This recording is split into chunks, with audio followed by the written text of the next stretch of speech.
Welcome to another episode of The Brand Called You, a Right. video and podcast show that brings you leadership lessons, knowledge, experience, and wisdom from hundreds of successful individuals from around the world. Today, I'm privileged to welcome a very successful banker turned social entrepreneur, Vanessa D'Souza. Vanessa, welcome to the show. Thank you.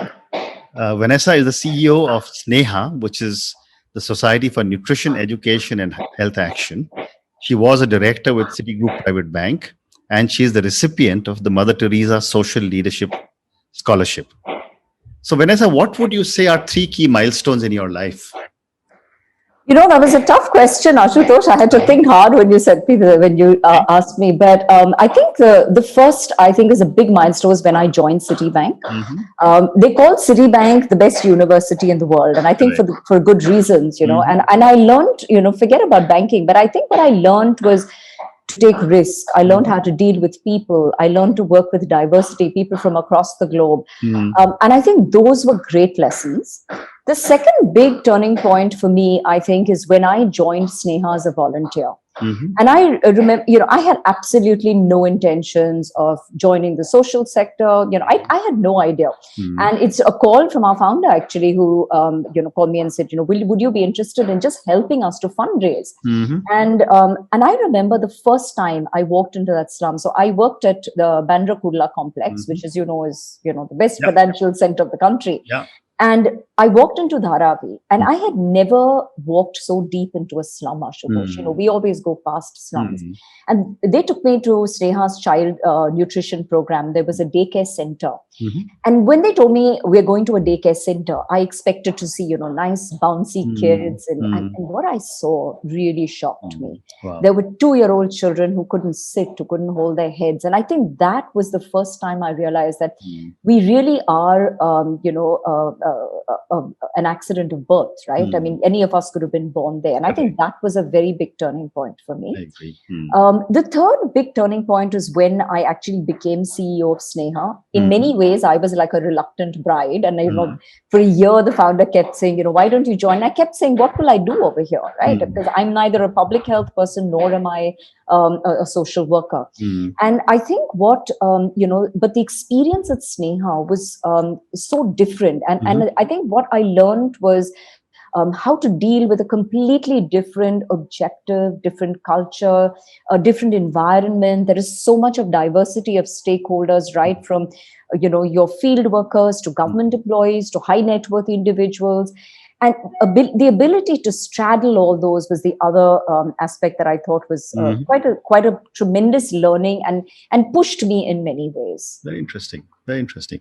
So, you have successfully transitioned, Vanessa, from the corporate sector to the social sector. I mean, what you just told me, your second milestone was your epiphany when you saw the small children. Right. But what is your message to people who want to join the social sector? So, Ashutosh, it's very interesting. A lot of people want to join the sector because they think they'll get an easy time. The first myth I want to break is that I don't think I've worked so hard, and I don't think I've had as many sleepless nights at SNEHA than I probably had in my 21 years at Citi. Okay, so I think that's the first myth. I think the second myth that people have is it's very unprofessional, because probably people don't have the social graces that corporate people have. But, I think they are very clear in their mission. They take much longer. It takes longer to bring about change in the social sector. But that's because the process of change is very different. It's a very participatory process. People have to buy into something. But once they buy in, that's when you'll see them coming in with a lot of passion and probably a lot of ideas. And the third myth is I'm coming to the social sector because I'm giving back. The reality is that you get so much in return. The amount of learning that I have had, the amount of change in my whole perspective of life, and I become such a more complete human being. And I think that's the kind of myth that you need to break. It's not what you're giving, but it's what you're getting in return. Okay. But, you chose to, after a volunteer, become full-time. Right. With SNEHA. Yeah. What would you tell people who want to continue working and yet be able to give back? You must volunteer. Okay. I think the reason I say volunteer is because you have to find that the area that disturbs you. You got to feel strongly about it. For me, it was that malnourished child, and I saw injustice, and why should a 2-year-old have to start life like that? For somebody else, it could be the environment, but you don't know what moves you till you actually get exposed. And I think that's important, because in many years, now I've completed 8 years at Sneha, and every time I'm frustrated, and trust me, there have been many times when I get frustrated and what the hell am I doing in this job, right?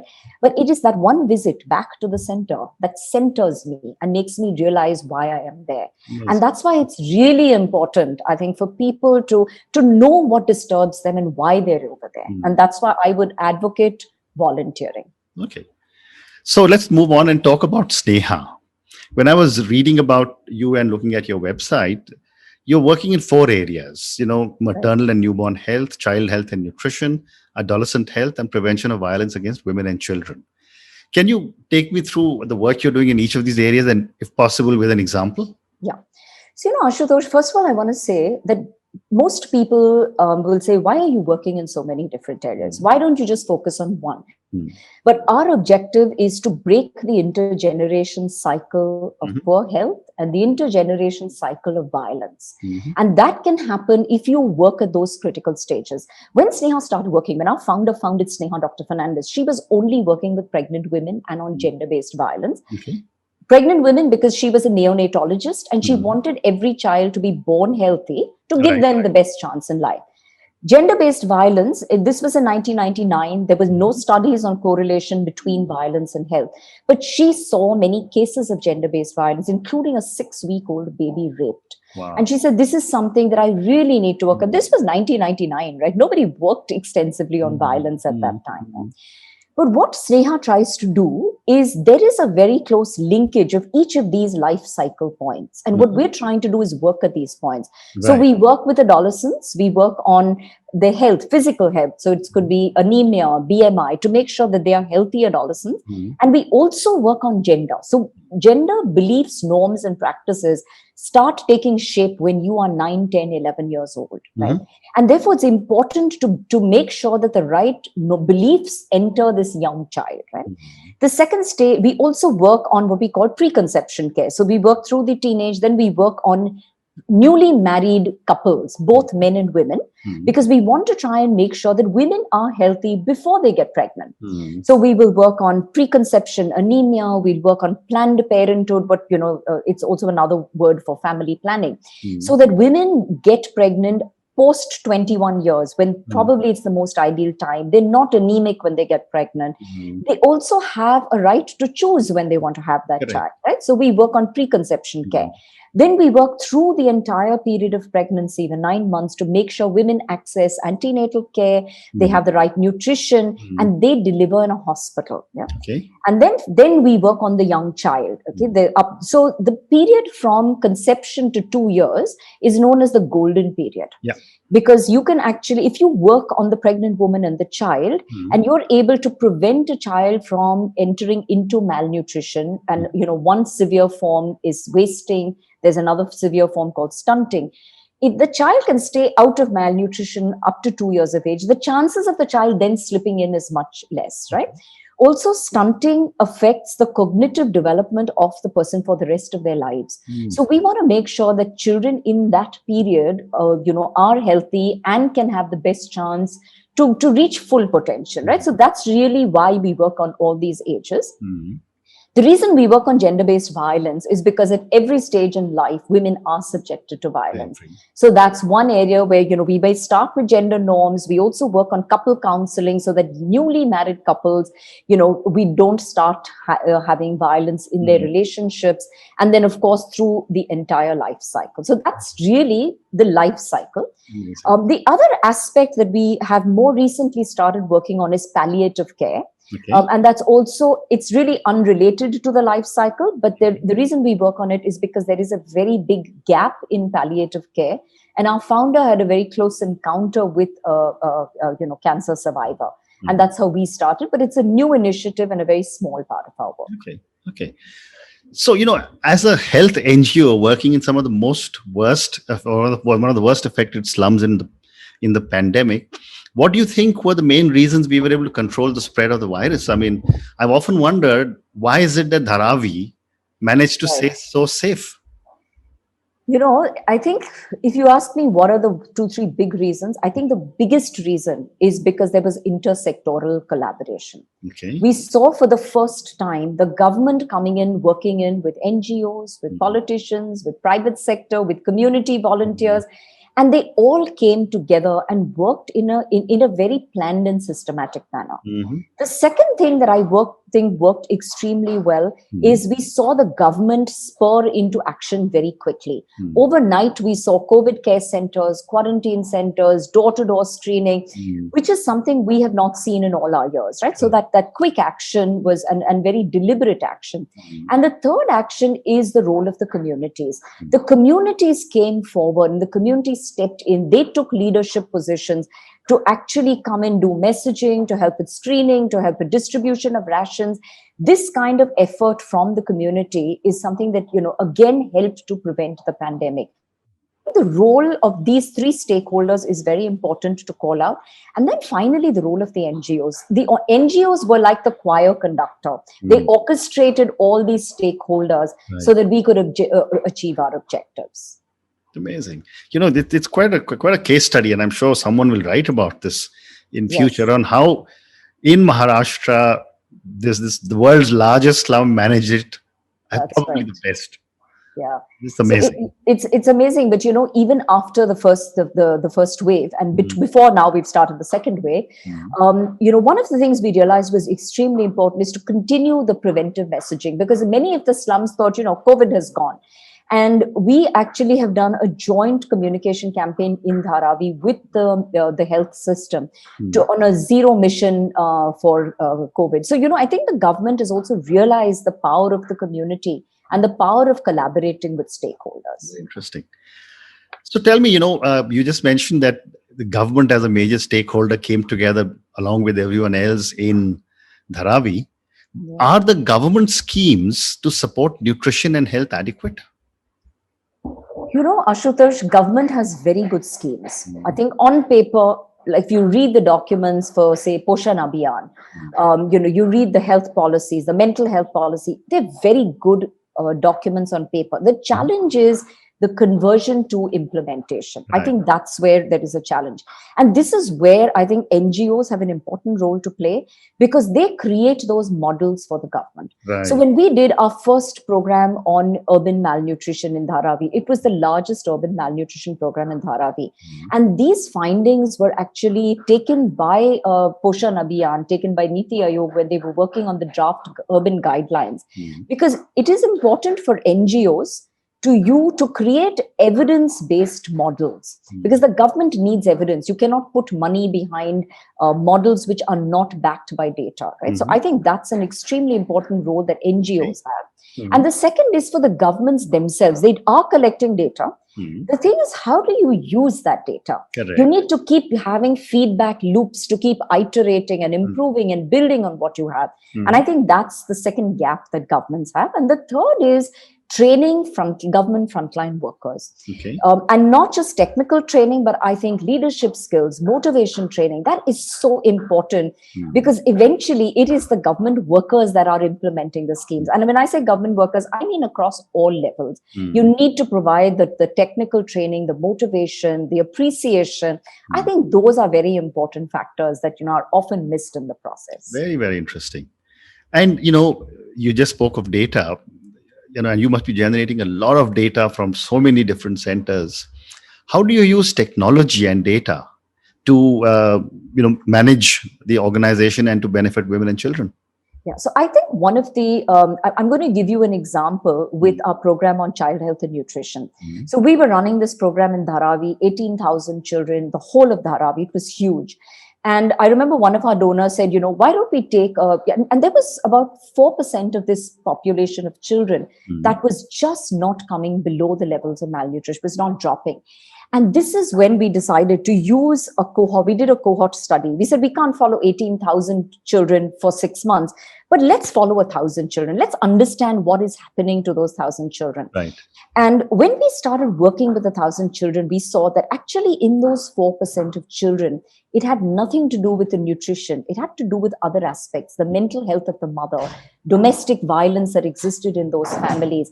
And that's when we started working on gender-based violence as part of a core component of all our programs, because we said we have to have our frontline workers able to identify a woman facing violence and then refer her for counseling and whatever follow-up treatment. And this is where data helps. Okay. You can actually figure out what are the underlying problems, why things are going well and why they are not going well, and then address it accordingly. Interesting. Very interesting.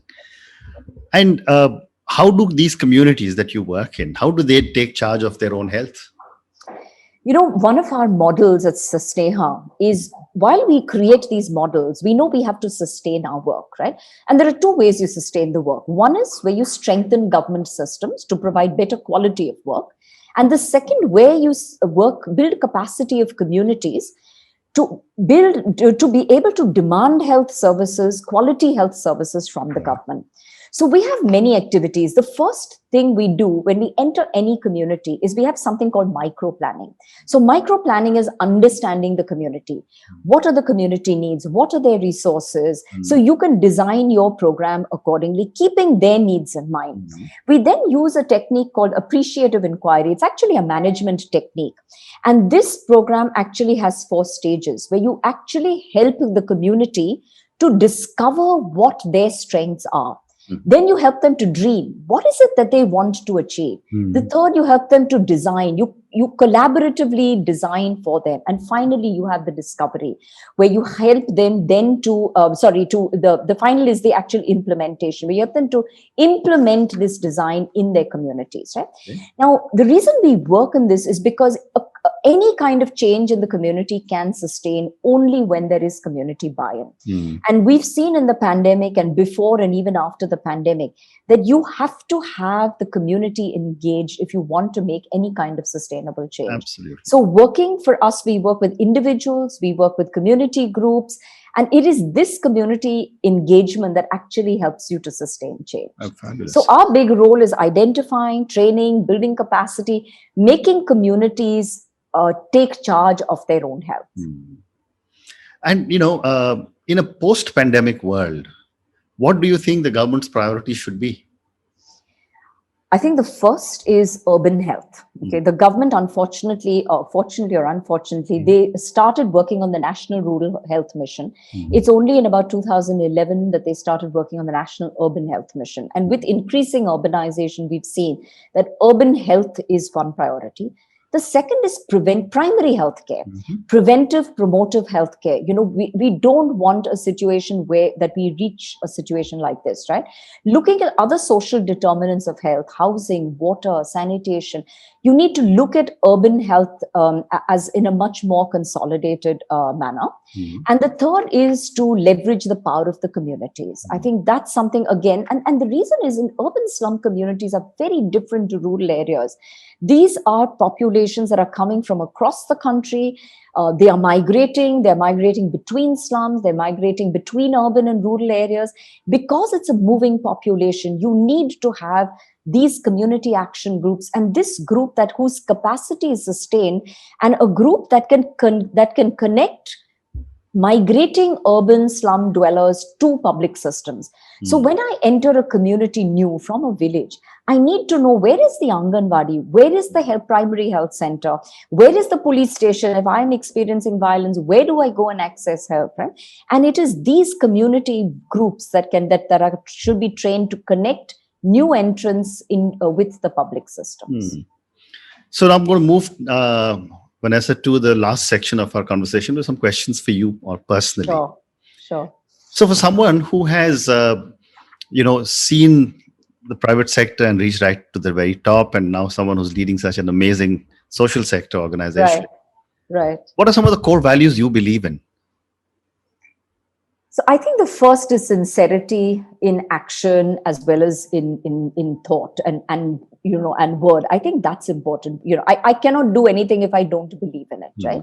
And I think that's the first thing. The second, I would say, is hard work. I think, hard work is, there are no free lunches in life, Ashutosh. If you want to achieve anything in life, I think you need to work for it. And the third is persistence. Life will keep throwing challenges at us. We can look at a challenge as an opportunity, or you can look at it as a challenge. And I think, the pandemic is a classic example of how, Sneha took this as a challenge, and we were out there, not worrying about, will our staff get affected by the pandemic? We were there actually addressing the needs of the community. So I think those three aspects are what very clearly defines what I believe in as well. That's incredible.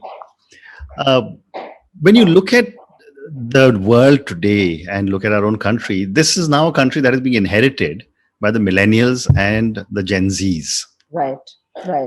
You have, seen, I'm sure, many people who are volunteering. Right. I want your thoughts on how the millennials and the Gen Zs changing the social sector.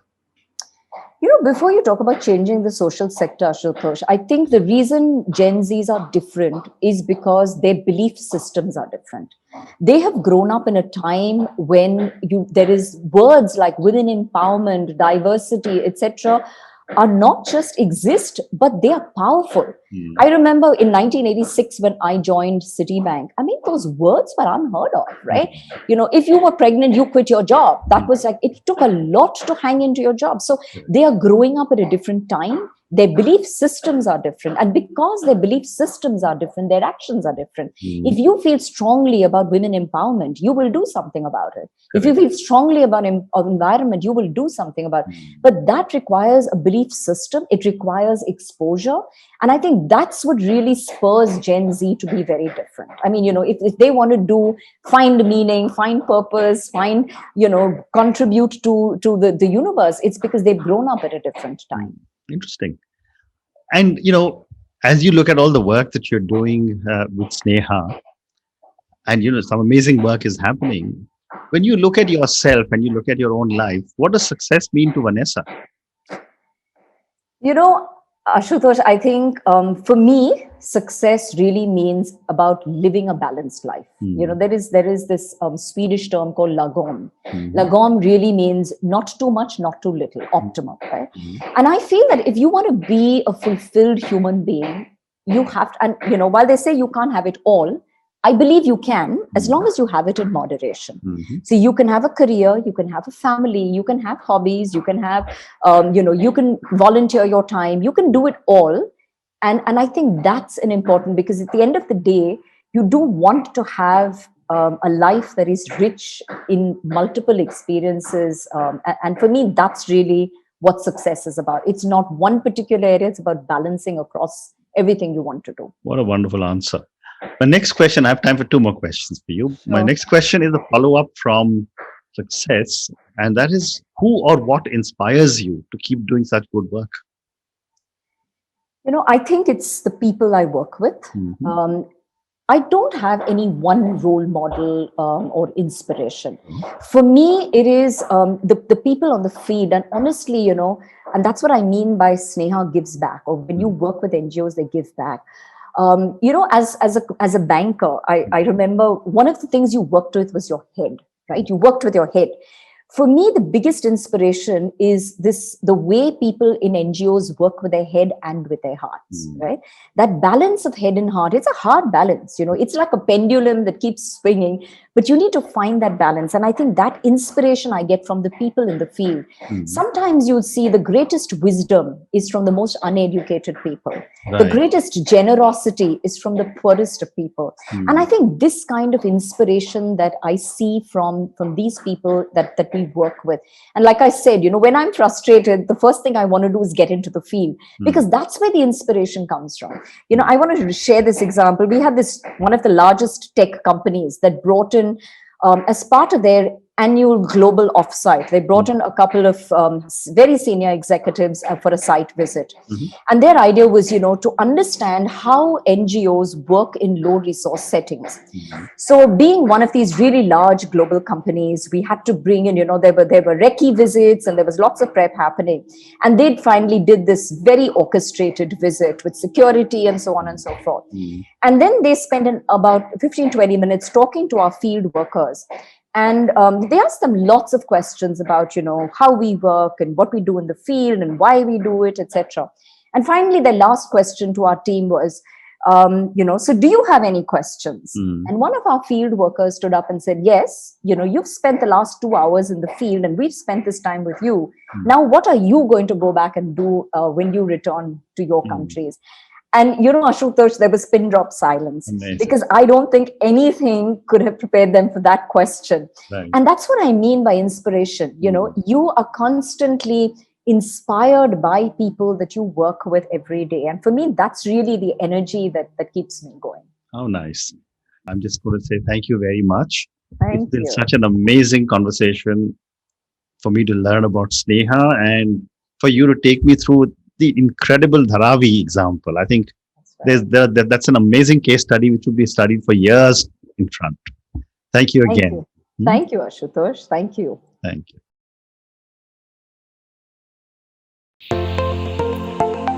Thank you for listening to the Brand Called You videocast and podcast, a platform that brings you knowledge, experience, and wisdom of hundreds of successful individuals from around the world.